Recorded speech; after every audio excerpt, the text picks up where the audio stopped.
Hello students, जय श्री राम। माँ classes के ऑनलाइन प्लेटफॉर्म पर आप सभी का स्वागत है।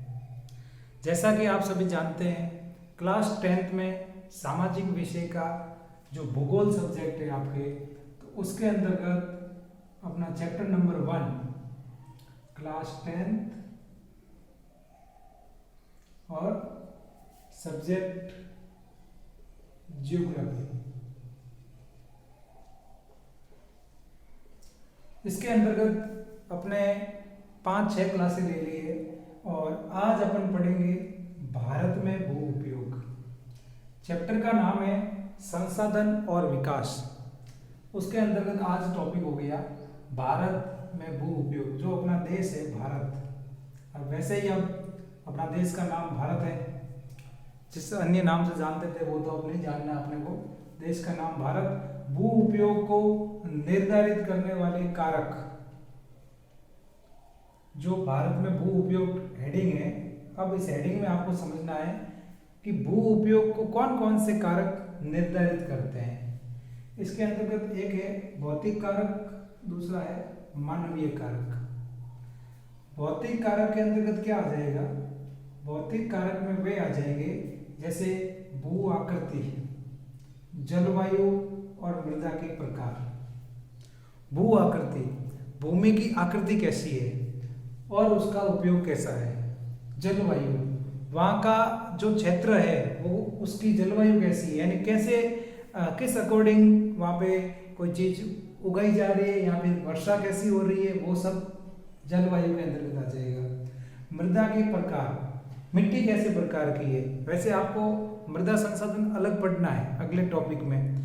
वहाँ पे आप काली मिट्टी, बलुई मिट्टी, सब अलग अलग प्रकार की, जलोढ़ मृदा, सब मृदा के प्रकार पढ़ोगे, तो उसके आधार पर वो हो गया भौतिक कारक। वैसे भौतिक के अंतर्गत वे सब चीजें आ जाती है जो आप देख के पता कर सकते हो, आकृति, जलवायु और मृदा के प्रकार। क्योंकि आपने देखा होगा कि अलग अलग जलवायु में अलग अलग पौधे होते हैं और अलग अलग तरीके से वहाँ के जीव भी होते हैं। दूसरा है मानवीय कारक। मानवीय कारक के अंतर्गत मनुष्य भी आ जाएगा और कोई दूसरा जीव भी आ जाएगा।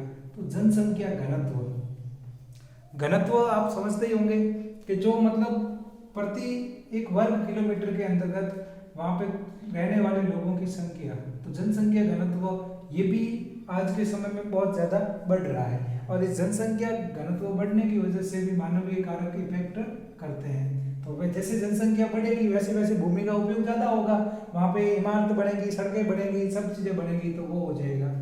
प्रौद्योगिकी क्षमता, टेक्निकल, जितनी जितनी चीज़ें, अगर मनुष्य की जनसंख्या बढ़ रही है तो जनसंख्या विस्फोट होने के बाद क्या होगा? प्रौद्योगिकी, टेक्निक, कोई नई नई चीज़ें बढ़ेंगी, वहाँ पे उद्योग स्थापित होंगे। और संस्कृति, संस्कृति हो सकती है और क्या हो सकता है? परंपराएं।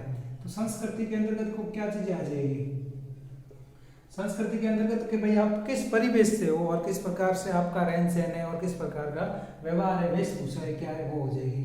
तो भू उपयोग को निर्धारित करने वाले कारक मुख्य रूप से भौतिक और मानवीय, 2 कारक याद रखना। एक भौतिक कारक हो जाएगा, दूसरा हो जाएगा मानवीय कारक। भौतिक कारक में भूमि की आकृति आ जाएगी, जलवायु, मृदा के प्रकार आ जाएंगे, इसमें जनसंख्या घनत्व, प्रौद्योगिकी क्षमता और आ जाएगा संस्कृति।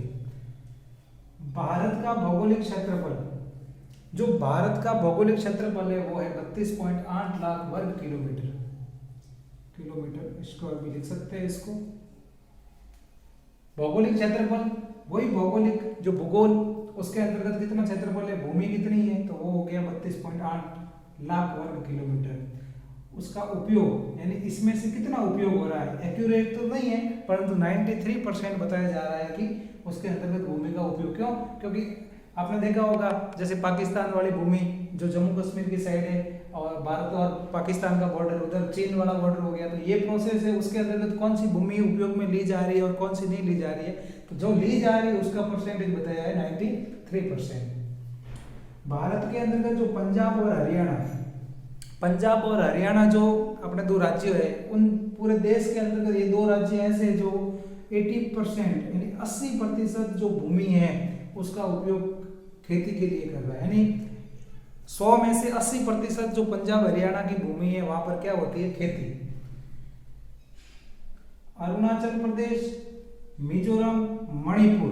अब पंजाब और हरियाणा में तो 100 में से 80% भूमि पर खेती हो रही है, जबकि अरुणाचल प्रदेश, मिजोरम और मणिपुर ऐसे क्षेत्र है जिसके अंतर्गत 100 में से 10% और 10% से भी कम, 10% से भी कम क्षेत्र बोया जाता है। बोया का मतलब वहां पे खेती होती है, कृषि, यानी इससे भी कम क्षेत्र पे होती है। तो एक ध्यान रखना है, इस बात को याद रखना कि पंजाब और हरियाणा दो ऐसे स्टेट है जहाँ पे सबसे ज्यादा खेती हो रही है, 80% लगभग। अरुणाचल प्रदेश और मिजोरम, मणिपुर के अंतर्गत क्या है, 10% से भी कम, यानी बहुत कम खेती होती है। उसके अंतर्गत अंडमान निकोबार द्वीप समूह वाला एरिया भी यहाँ आ जाएगा।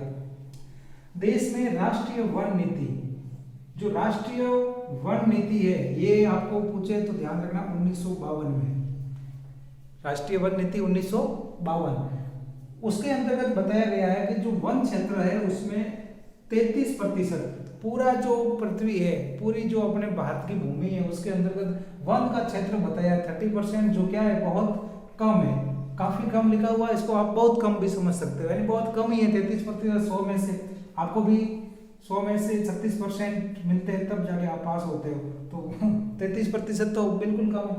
भूमि निम्नीकरण और संरक्षण के लिए उपाय, अगर कम है तो अपन क्या कर सकते हैं, अपन ऐसा क्या करें जो हमारे द्वारा कुछ उपाय करके भूमि निम्नीकरण को बचा सकते हैं, उसको संरक्षण कर सकते हैं, कंजर्वेशन रूप में दे सकते हैं। देखो, एक तो पशु चराई को नियंत्रित करके, पशु चराई यानी जहाँ पे पशु चरता है वहां पे पूरा क्या होगा, जो एरिया होगा वो पूरा साफ कर देंगे, वहां पे कटाई ज्यादा होगी, तो पशु चराई को नियंत्रित करके भी अपन क्या कर सकते हैं, संरक्षण कर सकते हैं। वृक्षों की कटाई पर रोक, जो हरे वृक्ष होते हैं जिनकी कटाई हो रही है तो उसके ऊपर रोक करके भी अपन क्या कर सकते हैं, संरक्षण कर सकते हैं। तीसरा है पौधारोपण, कटाई पर रोक करो और पौधारोपण लगाओ, ज्यादा से ज्यादा वृक्ष लगाओ, जितने वृक्ष लगाओगे उतनी हरियाली होगी और जितनी हरियाली होगी उतनी बारिश अच्छी होगी, मौसम अच्छा रहेगा, पशु पक्षियों को आवास मिलेगा। फसल चक्र अपनाकर, किसान जो खेती करता है, क्या खेती करता है, अब खेती के अंतर्गत आपने देखा होगा, जैसे हर बार किसी एक ही फसल को बो रहा है, रबी की फसल, खरीफ की फसल, जायद की फसल, जो भी है, जैसे बाजरा बोई जा रही तो बाजरा ही है, साथ में कभी ग्वार, कभी तेल वगैरह ये हो जाएगा। रबी की फसल के अंतर्गत अगर गेहूं, चना वगैरह है तो वो ही बोया जा रहा है, यानी एक ऐसा चक्र अपनाया जाए जैसे उस रोटेशन के अंतर्गत क्या हो जाएगा, पैदावार भी अच्छी होगी, उत्पादन बढ़ जाएगा और जो मिट्टी है अपनी, जो भूमि है, इस भूमि को क्या होगा, निम्नीकरण से बचाया जा सकता है। किससे बचाया जा सकता है, भूमि को जो निम्नीकरण होने से उसको बचाया जाता है, उसका संरक्षण हो सकता है, उसके लिए फसल चक्र को अपनाना, किसान को भी बेनिफिट और अपनी भूमि को भी बेनिफिट। कैसी लगी आपको क्लास? अगर इस क्लास में अगर पहली बार हो आप तो चैनल को सब्सक्राइब करना, अभी तक नहीं किया है तो, और चैनल को सब्सक्राइब करने के बाद अगर आपको क्लास अच्छी लगती तो लाइक जरूर करें, दोस्तों के साथ शेयर करें। मैं भी साइड में होता हूँ, आप स्क्रीनशॉट लेना और इस चीज़ को नोट करना। जय हिंद, मिलते हैं नेक्स्ट क्लास में नए टॉपिक के साथ, जिसके अंतर्गत अपना टॉपिक होगा मृदा संसाधन और उसके प्रकार। ठीक है, मैं साइड में होता हूँ।